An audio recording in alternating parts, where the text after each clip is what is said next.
Hi, my name is Darrell. I'm with Carte Blanche Media, and today I'm honored to have as my guest Sharice Enis, who is the owner of Sharice & Co. Thank you so much for being here with me today, Sharice. I appreciate it. Thank you for having me. No problem. If you could, maybe you could just kind of tell me a little bit about yourself and your journey with marketing, and then we'll maybe kind of talk about your agency and what you do there.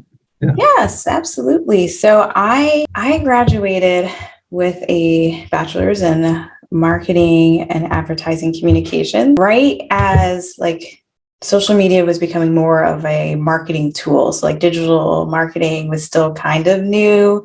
And so it's been interesting to see my just to sort of see how much it has changed over the years. So I started out working for Schneider Electric. I was a contractor working on digital courses. And this is the first time I'd ever heard about digital courses. And I remember someone saying, oh yeah, this is going to be the future. This is what people are going to be doing. I was like, all right.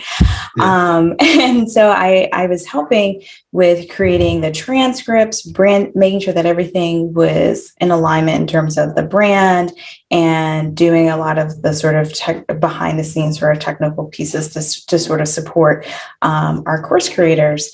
And then fast forward, after that project was over, I found myself getting back to where I really wanted to be, which is on more of the content marketing and digital marketing side of things.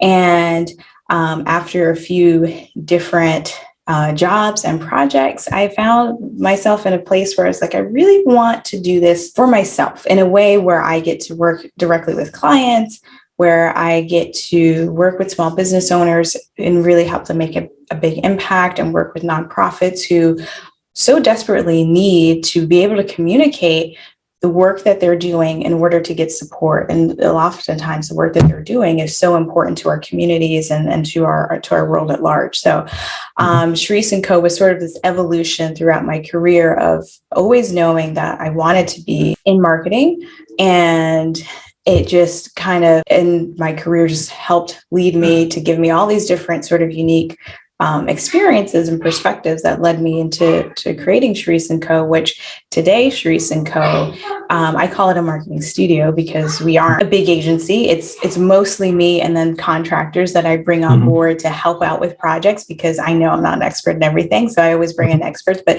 it's a marketing studio that allows me to sort of pick and choose the clients that I get to work with to help them bring to life their marketing so that they can get clients and customers into their courses and programs and services using, modern day marketing tactics.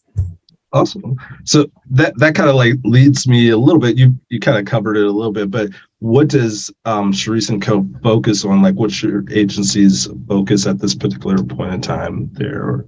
Yeah, so we focus a lot on building sales funnels, and the reason why we have focused on this is not only is it one of the biggest requests that I have gotten as a freelancer, but it's really important to have that customer journey. So we help help business owners digitize that customer journey with landing pages and sales pages and email marketing automations, and just building, bridging all of those pieces together so that when your customers find you online, they're having a seamless experience. It's automated so that you're not manually having to do all of these pieces. So that frees up your time as the business owner, and just lends to just a better customer experience. And it's also what a lot of us are now conditioned to expect, is that, if we sign up for something, we expect to get a welcome email. We expect to be able to do a lot more in the moment. Absolutely. And what would you say was the biggest challenge you've had since starting your agency? Ooh, the biggest challenge. I'm like, which they're all. It's challenging, right? It's challenge every week. There. Yeah. Pick them. I would say the biggest challenge we've had is, I guess from an operations standpoint, is just, we give a good client experience, but I have a hard time saying no to things. So we tend to take on, more than we should at times, in terms of we want to do it all for our clients. And so oftentimes we are are saying yes to things that grow us, because there are so many softwares and platforms out there. And so the biggest challenge for us is just learning and keeping up with all the platforms, and not saying, oh no, we're not going to do this platform, we're not going to do that platform. So I'm happy to say that between me and the other contractors that I hire out to, I can cover just about any email marketing platform, but it certainly, it wasn't easy to get there to that point. Gotcha. What has been your biggest success then since getting started? My biggest success is seeing my clients succeed. Those have really been my biggest success. When we have a client who comes to us and they're able to not only make back what they've spent on our services, but double that, for them to feel inspired, for them to hit their goals, have been a huge success for me. And those are the things that I hold dearly, seeing my clients being able to know that they're not leaving any money on the table because they don't have their abandoned cart sequence set up, or, having for example, I worked with a local Montessori school, and having them to being able to, make their fundraising goals and get their admissions process so streamlined and automated that they're able to not only doubled, they like more than doubled the amount of admissions they got, and were able to process them as well.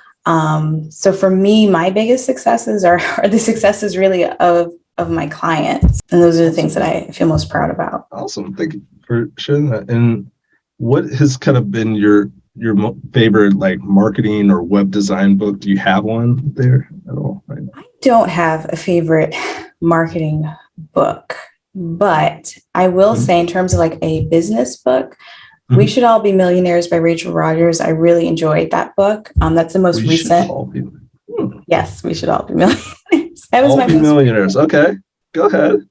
That was my most recent book that I read, that was business related. But I'm also reading Finish by John Acuff, which is also, I really love the self-help books. So I'm also reading that right now, which has been a really interesting read for me, because I feel like I'm one of those people who will start a lot of things, but I have a hard time finishing them. And so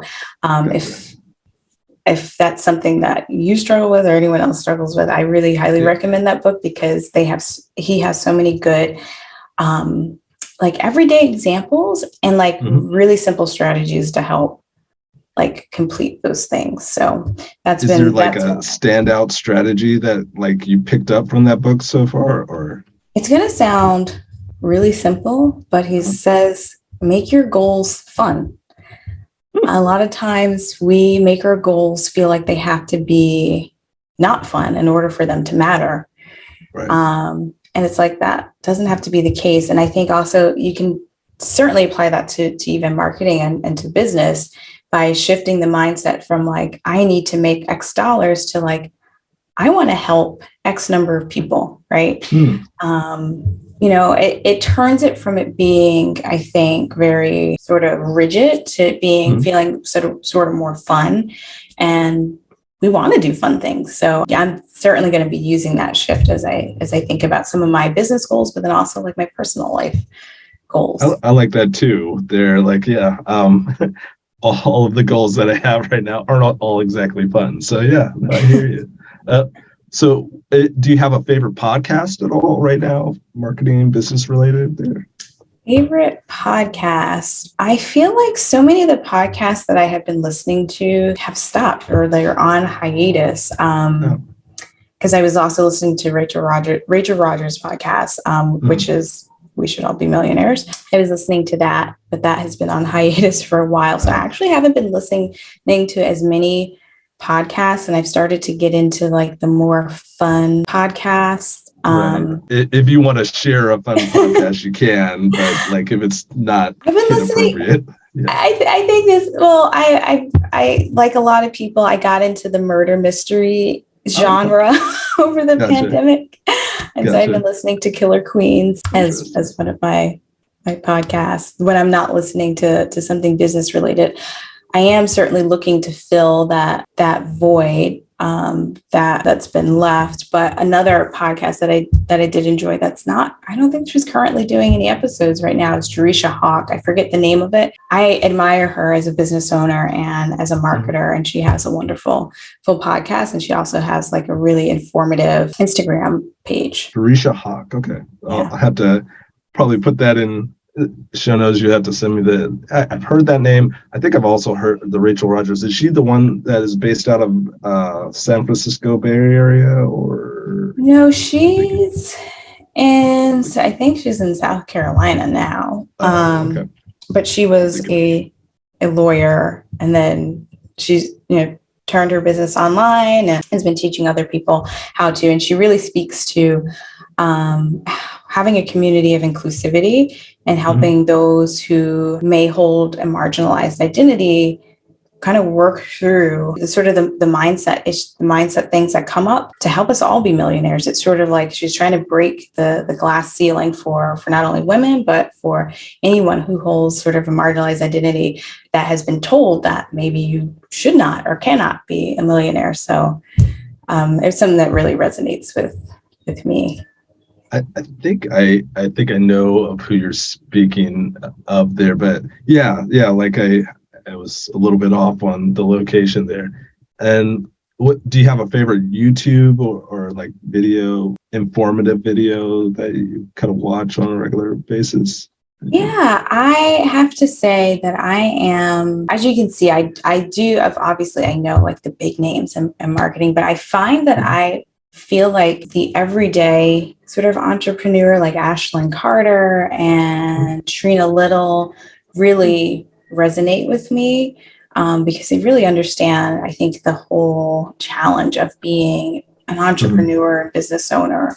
But Ashlyn Carter, she's a copywriter. She has wonderful, like super informative YouTube videos on, actually, I feel like it goes from copywriting to also just like overall strategy, but she has some really great YouTube videos on copy. And copy, I find your messaging and the words that you're using are so important. And so to me, I feel like that's one of the areas where I'm trying to strengthen for myself and to help me better serve my clients. Gotcha. Oh, thank you. I get a lot of people that I have somewhat heard of, but like not really dug into. So since with your recommendation, I'm probably going to check them out a little bit more. Is there a helpful resource or tool that you've used for your business there in the last year or so?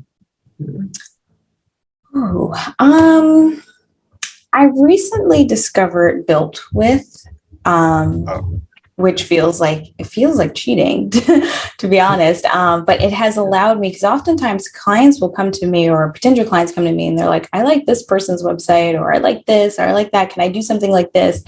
And I'm like trying to look at the website to figure out, is it on Squarespace? Is it on WordPress? And with Built With, you can see all of the tech that the website is using. You just have to enter in the URL address. And that has been super helpful for me to be able to say to a client, like, this is the platform they're using, or these are the tools, and, determine, is this something that we can help them replicate, or how can we do something similar, as well as just getting a feel for like, what are successful businesses using online. So it feels like I'm spying, but in a good way, just to help, with the tech piece. Yeah, I love Built With there. I have been using it for the last 3 or 4 years there. So yeah, absolutely. Highly recommend.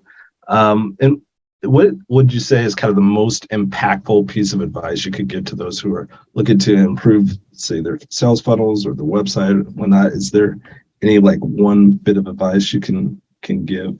Yeah. So when it comes to, and I think this was sort of like the aha moment for myself. When you sort of take a step back and you look at the big picture, it's really about having 3 things. It's having traffic, or, your audience, your target market. It's about having a system that sells, and that's sort of where your sales funnel comes in. And then having a really clear offer or offers, depending on if you're selling products, digital or physical, or services, right? No matter what business you're in, those 3 things are really key.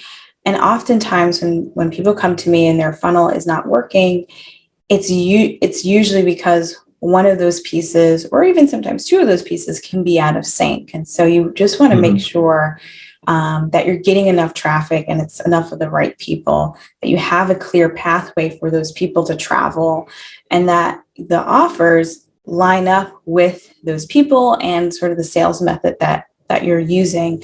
Oftentimes when people come to me and they feel like their funnel isn't converting, it's really like, oh, we're not getting enough traffic, or, and we can see that by looking at the analytics. Sometimes it's, just a misalignment with the offer and sort of the way that it's being presented, or the way, or the sales system that's sort of pushing the audience to it.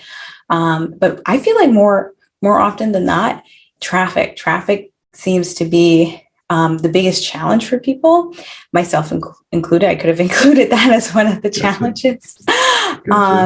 But yeah, I would say that, just making sure that you take a step back to just sort of look at those three pieces and look at your analytics to see where are your opportunities, because the answers are usually in the data. All right. Well, I've got one more question for you, Sharice, here, and then I'll let you go. So if people want to kind of learn more about you, more about Sharice & Co., how can they get a hold of you or your company? Yeah, so you can visit me on the web at shariceandco.com, or you can also find me on Instagram, and my handle is at Sharice & Co. And those are the two places that are best to find me. Sometimes I pop up on LinkedIn. It's mostly Instagram for me. I don't know if it's because I'm a millennial. I just can't seem to get into TikTok or any of the other platforms. Gotcha. Well, Sharice Enis, thank you so much for your time today. I really appreciate it. And thank you so much for joining me today. Yeah, thank you for having me.